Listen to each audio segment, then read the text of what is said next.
গত 409 দিন ধরে গাজায় আমাদের মুসলিম ভাই বোনদের হত্যা করা হচ্ছে। তাদের উপর হত্যাযজ্ঞ চলতেছে, তাদের উপর ধ্বংসযজ্ঞ চলতেছে। শিশুদের হত্যা করা হচ্ছে, নারীদের হত্যা করা হচ্ছে, বৃদ্ধদের হত্যা করা হচ্ছে, পুরুষদের তো হত্যা করা হচ্ছেই। তারা মারা যাচ্ছেন বুলেটের আঘাতে, বোমার আঘাতে, ধ্বংসস্তূপের নিচে চাপা পড়ে, শ্বাসরুদ্ধ হয়ে, জ্যান্ত আগুনে পুড়ে, চিকিৎসার অভাবে, ওষুধের অভাবে, অনাহারে, না খেতে পেয়ে। বাসাবাড়ি থেকে শুরু করে হসপিটাল, ইউনিভার্সিটি, রিফিউজি ক্যাম্প, কোনো কিছু বাকি নাই। ইহুদিরা সব জায়গায় হামলা করতেছে।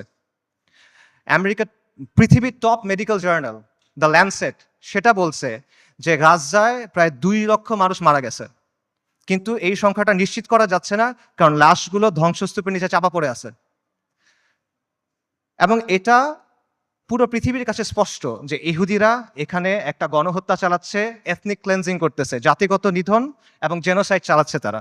খোদ আইসিজে